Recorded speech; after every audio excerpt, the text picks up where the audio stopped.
आपने वैक्सीन किसके कहने पे ली है? सरकार के कहने पे ली है।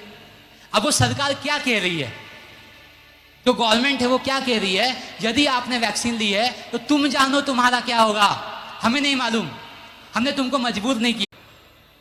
आपने वैक्सीन किसके कहने पे ली है? सरकार के कहने पे ली है। अब वो सरकार क्या कह रही है, जो गवर्नमेंट है वो क्या कह रही है, यदि आपने वैक्सीन ली है तो तुम जानो तुम्हारा क्या होगा, हमें नहीं मालूम, हमने तुमको मजबूर नहीं किया था। अभी ये देखिए क्या कहती है वही न्यूज़ चैनल वाले जो उस टाइम पे कह रहे थे कि ज़बरदस्ती तुमको लेना ही पड़ेगा, नहीं लोगे तो यहाँ जाने नहीं देंगे, वहाँ जाने नहीं देंगे, ये सारा खेल चल रहा था। लेकिन अभी ये न्यूज़ वाले क्या कह रहे हैं, अगर कोई व्यक्ति वैक्सीन लगवाता है और उसे इसका कोई साइड इफेक्ट हो जाता है तो इसके लिए सरकार को दोषी नहीं ठहराया जा सकता। केंद्र सरकार ने सुप्रीम कोर्ट को यह भी बताया कि किसी को वैक्सीन के लिए मजबूर नहीं किया जाता, इसलिए जिनको भी ये सुरक्षित लगे वही इस वैक्सीन को लगवाएं। आप बताइए, अब इन्होंने क्या कहा, मजबूर नहीं किया जाता है। तो मजबूर किया कि नहीं आपको? क्या आपकी इच्छा थी वैक्सीन लगवाने की? हाँ, राशन नहीं मिलेगा इसलिए हमने वैक्सीन लगवा दी, हमको जॉब नहीं मिलेगा इसलिए हमने वैक्सीन ले ली। हाँ, लेकिन किसके कहने पे? गवर्नमेंट्स के कहने पे। आज गवर्नमेंट्स क्या कह रही है, तुम्हारी जान तुम जानो, हमें कोई परवाह नहीं है।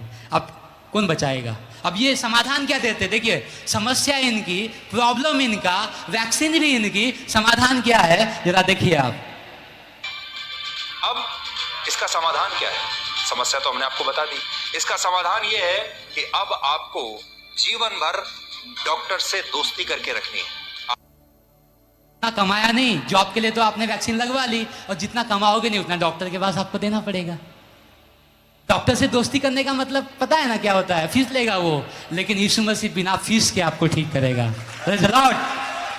और जितने आप लोगों ने वैक्सीन ले रखी ना, आपके अंदर से जब दूसरे सेशन में हम लोग जाएंगे, मतलब कल भी बहुत सारी चीज़ें को हम देखेंगे, तो कल जो लास्ट प्रेयर जब होगी ना, तो आपके अंदर से वैक्सीन की चीज़ें बाहर होने वाली है। और काफ़ी जगह पे ऐसा हुआ है।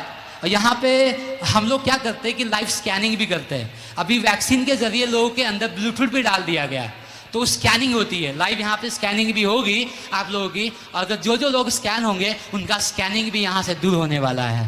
Praise the Lord. लेकिन उससे पहले आपको समझना पड़ेगा खेल किसका था, गेम किसने खेला। लोग RFID समझ रहे थे, लेकिन वैक्सीन का खेल निकला। मैं आपको RFID का खेल भी बताऊंगा। RFID की योजना 2013 में बनाई गई थी, और एक थर्मल स्क्यूनर, कितने लोगों ने थर्मल स्क्यूनर का नाम सुना है? किसी ने नहीं सुना होगा। पास्टर थर्मल स्क्यूनर जो नॉर्वे के अंदर प्रचार करते थे,